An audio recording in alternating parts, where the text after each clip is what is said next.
Soalan seterusnya, zaman Nabi adakah para sahabat mengamalkan zikir beribu-ribu dalam satu masa? Ada orang bilang jika kita amalkan ribuan zikir dalam satu masa akan datang cahaya putih. Cahaya putih itu akan tanya sama ada dia boleh tak nak berdamping. Molek soalan ni. Zaman Nabi gitu ada tak sahabat papa 10,000, 20,000? Jawabnya wallahu a'lam. Tidak disebut dengan bilangan. Uzkurullaha katsira. Sebutlah Allah banyak-banyak. Kalau yang sebut dengan bilangan, maka kita jangan lebih ikut bilangan.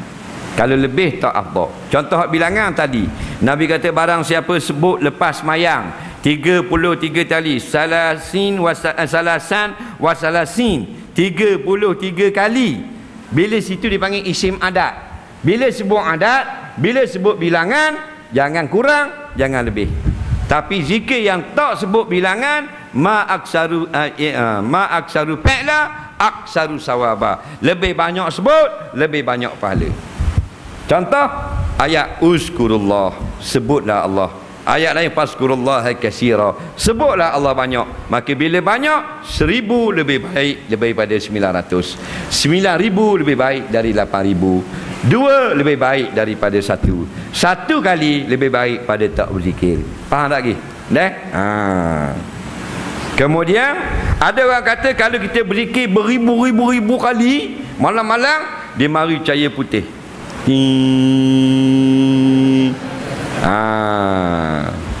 Dia pun tanya, boleh kawan? Boleh berdamping? Boleh kawan dengan awak? Apa orang kena ni? Inilah jin namanya. Melayu panggil bunian. Nampak? Yang nak berdamping dengan manusia. Mula-mulanya dengan zikir, lama-lama kita menjadi abdi dia. Tak salah. Mu zikir mu nak jin ke nak dekat dengan Allah? Kita zikir ni nak takarrub, nak damping dekat dengan Allah ke dengan jin?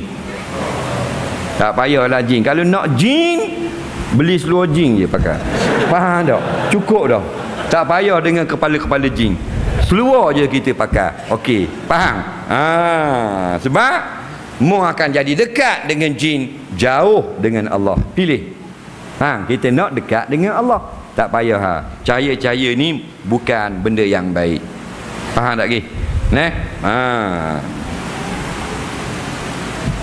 Adakah tanda Allah tidak mahu menerima taubat seorang itu atau kebaikan daripada seseorang? Jawabnya, kita tak susah-susahlah Tuhan terima tak terima. Kerja kita bertaubat sungguh-sungguh. Buat ikut syarat. Lepas tu duduk menunggu pula Tuhan terima ke doa. Orang kata semayang lah, subuh dah ni. Tahu dah aku nak tahu terima ke doa. Aku taubat semalam. Tak usah cara, semayang dulu. Faham? Buat makin lama makin baik. Ingat dalam konsep ibadah, today must be better than yesterday. Hari ni biarlah lebih baik daripada kemarin dalam ibadat kita. Faham? Orang yang berilmu macam mana yang diterima oleh Allah SWT? Orang yang berilmu yang 4 perkara saya sebut semua dah. 4 perkara sampai pada Allah. Pertama, iman. Kedua, ilmu. Ketiga, amal. Keempat, ikhlas. Faham? Ilmu ada, iman tak ada, balik awal. Ada iman, tak ada ilmu, semayang tak sah. Ada iman, ada ilmu, tak beramal, berdosa. Beramal dah, tidak ikhlas, tidak sapa ke mana-mana. Faham? Biar ada iman, kita dah ada iman. Dan mantapkan lagi iman kita. Belajar benda-benda yang boleh menjaga iman kita. Kedua, ilmu. Kita masih banyak kekurangan ilmu. Hadir malam-malam kuliah agama. Mudah-mudahan kita mati dalam hadir kuliah. Itu yang terbaik. Yang ketiga, amal. Amal mana? Mastata'tum, sekadar yang kita mampu. Tapi jangan buat separuh pula. Sembahyang zuhur dia buat serkaat dia pasal mampu saja. Bukan gitu. Buatlah. Mu tak mampu sunat, tak apa. Jaga yang fardu, jangan kurang.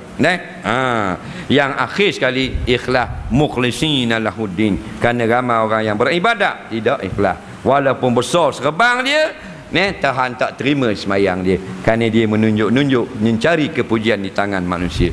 Nampak? Dan ada orang tak pakai serban, pakai topi sudu je, ada tulis kopi yang pula atas. Tapi bila dia semayang, ikhlas kepada Allah. Allah terima tak ibadat dia? Allah terima. Berhati-hati. Syaitan dia tak bodoh, bijak sangat dia.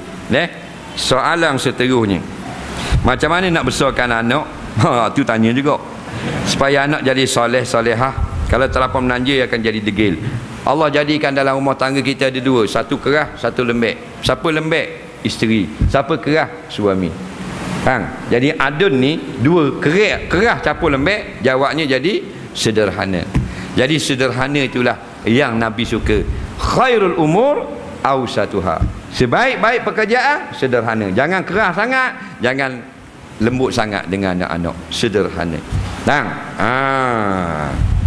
Jangan lupa berdoa. Walaupun anak kita sekarang ni tengah jahat ni, malaung sungguh lah ni, jangan putus asa. Ibu bapa, lebih-lebih lagi ibu, dia yang paling mustajab doa dia. Faham tak lagi? Ayah kurang, mak paling mustajab. Niat kalau anak jahat, anak tak molek, mak jangan berhenti berdoa.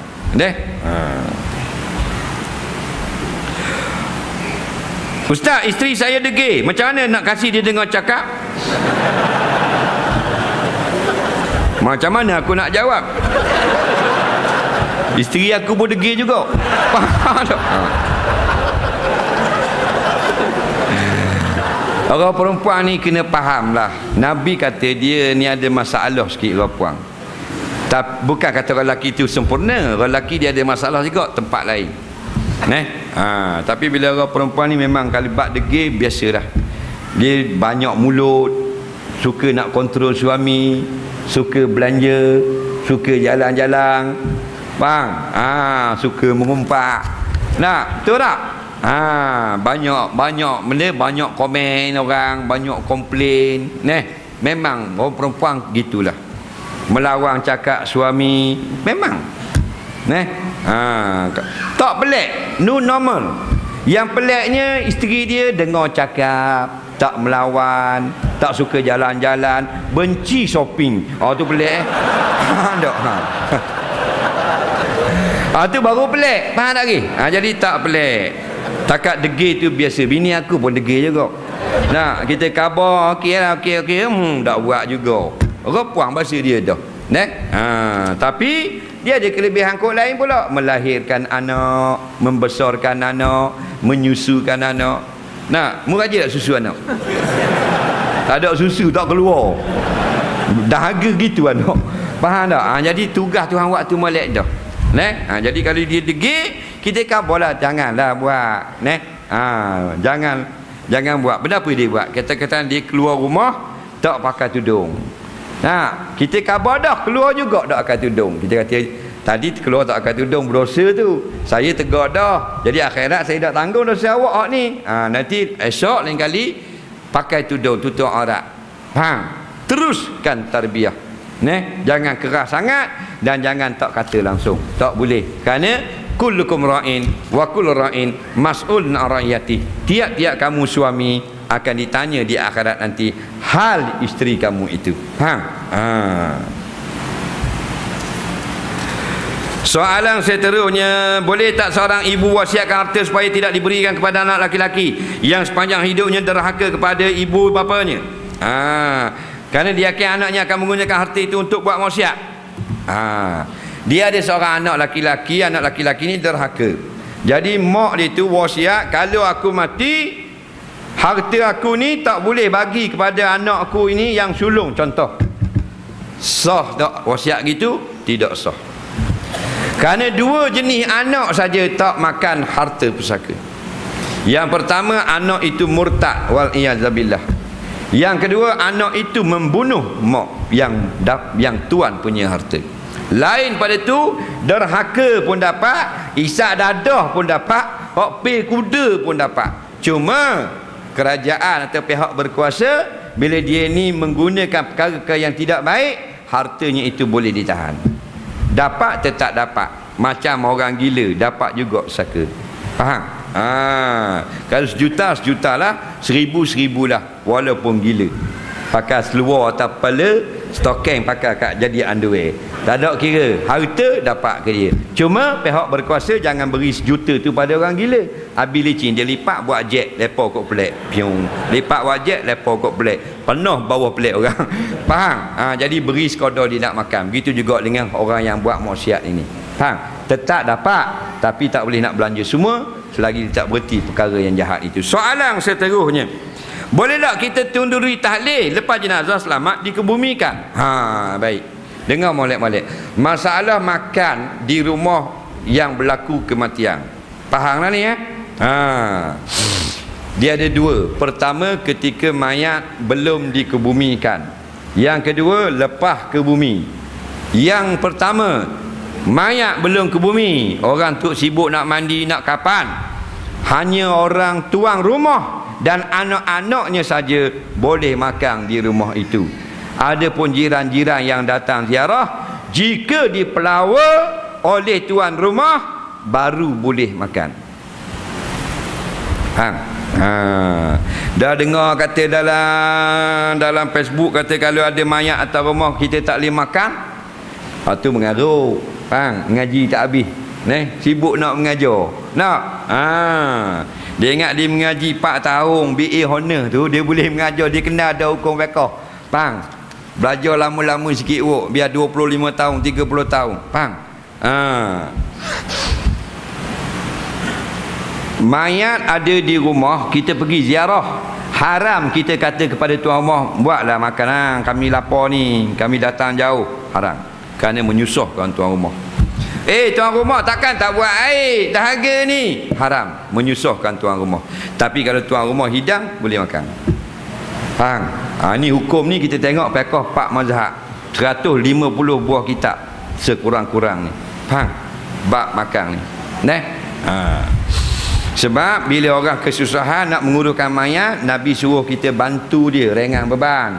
Bukan suruh dia masak nasi untuk kita. Habis hukum mayat ada atas rumah, belum lagi tanam. Selepas tanam nak buat kenduri tahlil. Dengar molek-molek, kenduri tahlil lain, majlis tahlil lain. Yang moleknya tahlil, bukan kenduri tahlil. Faham lagi? Apa makna tahlil ni? Maksudnya memanggil orang datang ke rumah untuk berdoa ramai-ramai kepada si mati yang telah meninggal dunia kemarin. Ini molek. Faham lagi? Saya baca ni khilaf. Hak Wahabi pun kita baca fatwa, hak Salafi pun kita mengaji, hak fiqh 4 mazhab pun kita mengaji. Ini molek. Yang tak moleknya, kita jadikan ini sebagai adat yang menyusahkan tuan rumah. Bila mati, kena buat nasi, kena buat makanan. Dia yang mati, nak bayar kematian pun tak bayar lagi bil. Nak buat nasi pulak, laksa Singapura pulak nak makan. Faham? Ini salah. Jadi panggillah orang, boleh, tak salah. Panggil kenapa? Ramai berdoa, mana tahu seorang mustajab, Allah ampunkan dosa si mati. Silakan. Ini pro dan kontra ada belaka dalam kitab. Faham? Yang antara yang membolehkan ulama-ulama Mesir. Antaranya kalau dalam kitab Fatwa Syara'iyah bekas Mufti Mesir tahun 2003 tak silap, Syekh Nasir Farid Wajdi. Faham? Muka surat belakang sekali. Baik. Yang tak betul lagi, kita i'tikad mesti buat, ni salah. Bahkan ni bukan, pasal dia bukan sunnah. Panggil orang mari di rumah untuk berzikir dan berdoa untuk si mati bukan sunnah. Nabi tak buat. Dan kita boleh buat tak? Tengok, ada larangan tak? Tak ada larangan, boleh buat. Tu saja. Setuju tak setuju, tu fiqh 4 mazhab. Faham lagi? Jangan kita tak masuk. Yang tak betul, kita i'tikad mesti buat 7 hari atau 40 hari atau 100 hari. Ni mengarut. Faham? Siapa yang nak buat silakan, tak buat tak ada masalah. Faham? Yang ijma' ulama bersedekah untuk mayat. Yang ijma' ulama berdoa dan istighfar untuk mayat. Ni pergi nak makan, bukan nak berzikir, nak makan. Bukan nak berdoa, nak makan. Soalan seterusnya, boleh tak beri kepentingan mencari ilmu agama yang bersanad dan mencari guru yang mursyid pada zaman yang moden ini? Baik, ditanya kalau kita nak mengaji ilmu, adakah dengan bersanad? Jawabnya, yang paling baik ialah bersanad, supaya tidak putus. Walaupun tak mesti bersanad itu, yang tak ada sanad itu salah. Cuma kita nak menjaga syadduz zara'i, supaya berhati-hati. Sekarang ni ramai sangatlah yang nak jadi bercakap bab agama. Dengan dasar nafsu. Tengok orang jadi ustaz, dia nak jadi ustaz. Lepas tu mengarut habis. keluar mazi kena mandi junub, habis lingkup habis orang. Faham tak? Pergi bayar zakat tak salam gini tak sah, bunuh habis mazhab orang. Nampak tak? Dalam bab Quran pun ada juga memandang-mandang, dalam bab tafsir, dalam bab hadis punuh habis. Jadi sebaik-baiknya dengan bersanad. Tapi biarkan kita minta pula sanad dengan orang, jadi biadab. Ni ustaz ni mari ngajar ni masjid kami ni ada sanad atau tidak? Itu biadab namanya. Jangan tanya orang lagu tu. Faham? Soalan seterusnya, nak cari guru mursyid zaman moden ni payah, dia kata. Memanglah, sebab memfaham mursyid tu lain. Apa makna mursyid? Guru yang mengajar murid-muridnya dan masyarakat. Kemudian bukan di medan ilmu, di medan kuliah saja. Di luar sana, guru itu berpesan, jangan buat benda ini, jangan buat benda ini, jangan bersama orang ini, tolong jauhi orang ini, tolong tinggalkan pekerjaan ini. Dia nak murid dia tu bukan tempat kuliah saja baik, sepanjang kehidupannya menjadi baik. Itu adalah guru yang irsyad, yang mursyid, yang menunjuk-nunjuk. Bukan datang je sini kuliah, kemudian lepas pada kuliah, apa nak jadi pada murid dia, lantak pilah. Itu tidak mursyid. Itu guru yang mengajar kuliah, ustaz sahaja. Itu yang betul. Jadi mursyid, belajar guru ramai sekarang guru yang mursyid, yang berpesan dengan perkara-perkara yang berlaku dalam kehidupan. Yang salahnya kita faham guru mursyid, guru yang boleh jalan atas air. Guru mursyid boleh terbang atas udara. Boleh terbang bukan guru mursyid, itu burung layang-layang. Faham? Burung jalan atas air, Spiderman. Nampak tu spider, bukan guru mursyid. Faham?